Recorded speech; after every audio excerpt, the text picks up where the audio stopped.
Në një rrëfim prekës në se luan topin me Erion Arusin, këngëtarja Sheila Haxhiraj ndau një nga momentet më të vështira të jetës së saj, humbjen e vëllait Henry Haxhiraj.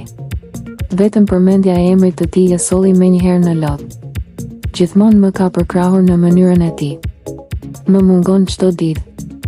Mbeta pa gjysmën time fizikisht, por e di që ai është drita që më mban sot, tregoi Sheila. Ajo foli për dhimbjen e madhe që ende e shoqëron dhe për momentin dramatik kur e gjeti Henryn pas aktit fatal. Nuk munda të bëj asgjë. Ai moment është pengu im më i madh, rrëfeu artistja, duke shtuar se familja e tyre ende kërkon përgjigje. Sheila mohoi lajmet që qarkulluan pas ngjarjes, duke theksuar se Henry nuk vuante nga depresioni, por se gjithçka ndodhi si pasojë e një momenti të papritur trazimi. Rrëfimi i saj është një thirrje për të folur më shumë, për të parë më shumë dhe për t'i kushtuar vëmendje njerëzve që duam, edhe kur ata zgjedhin të mos tregojnë asgjë.